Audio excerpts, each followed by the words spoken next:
Bonjour et bienvenue, voici notre tour d'horizon économique, géopolitique, sanitaire et boursier. Nous sommes le jeudi 25 novembre. Et pour comprendre comment tourne la planète finance en cette journée de Thanksgiving, c'est sur la bourse au quotidien et nulle part ailleurs. L'épisode du jour s'intitulera C'est un peu plus calme. Aujourd'hui, tant mieux, ça nous permet de faire le tri. Alors, pourquoi est-ce si calme? Eh bien, tout simplement parce que les Américains sont en congé.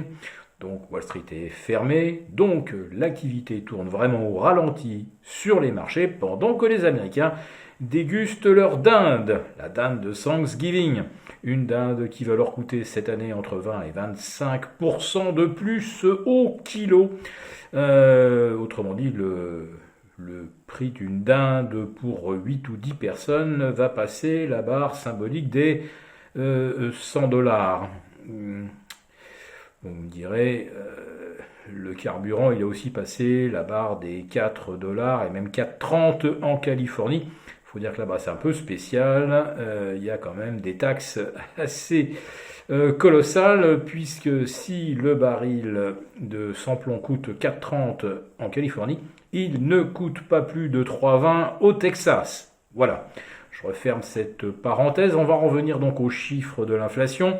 La dinde, l'essence, ce n'est qu'un exemple parmi tant d'autres.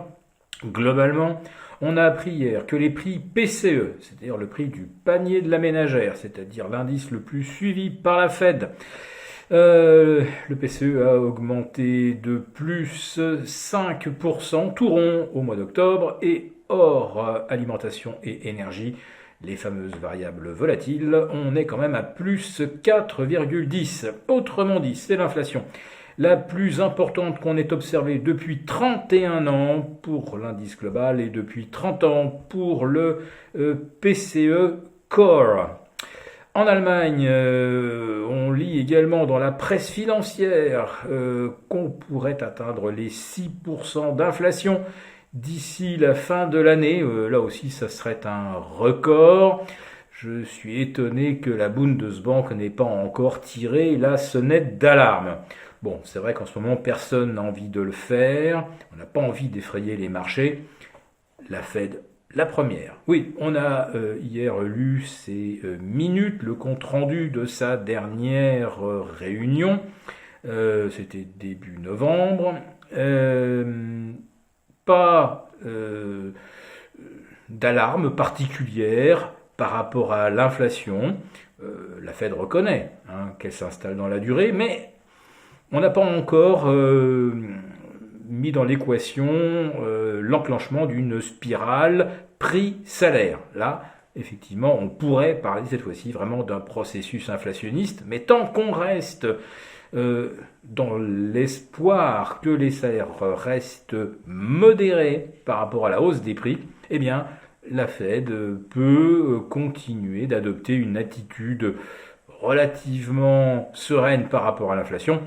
Et la BCE fait exactement pareil, puisque Madame Lagarde répète qu'elle aussi, de son point de vue, ne voit pas poindre la spirale prix-salaire, et que donc la BCE pourrait ne pas monter ses taux avant fin 2022.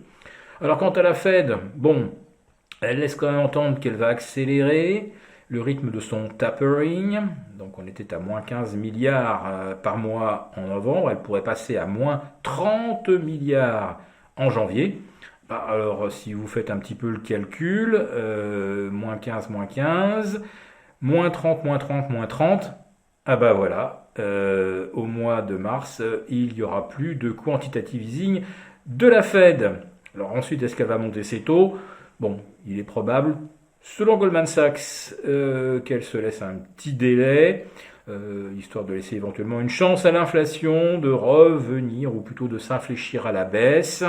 Mais Wall Street devrait s'attendre à une hausse de taux dès le mois de juillet 2022. Alors hier, ça a un petit peu tangué sur les marchés obligataires, on vous en a un tout petit peu parlé.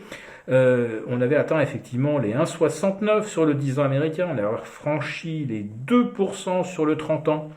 On était sur les pires niveaux observés depuis début octobre, et puis hier en fin d'après-midi, au miracle, les taux américains se sont détendus et ils ont même fini plus bas que mardi avant les chiffres de l'inflation. On aurait également pu s'émouvoir du taux d'inscription au chômage tombé sous les 200 000 par semaine. On n'a pas vu ça depuis 50 ans. Et puis il y avait également les ventes de logements avec un prix moyen de 408 000 $. Je rappelle que ces mêmes logements valaient 225 000 au lendemain de la crise de 2008-2009, 225 à 410. On n'est plus très loin d'un doublement, il suffit de monter jusqu'à 450. On est donc à 80% environ de hausse en l'espace de 11 ans. Est-ce que les salaires ont progressé de 80% dans l'intervalle? La réponse, vous la connaissez comme moi. Voilà, donc tous ces éléments pour l'instant n'ont pas l'air d'inquiéter outre mesure.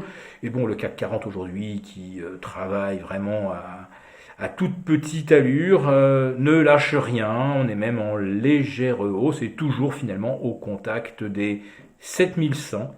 La séance de demain devrait également être calme et à Wall Street, je rappelle qu'il n'a manqué que 5 petits points au S&P mercredi soir pour battre un nouveau record de clôture. Donc à Wall Street, la tendance haussière, elle est toujours bien vivante.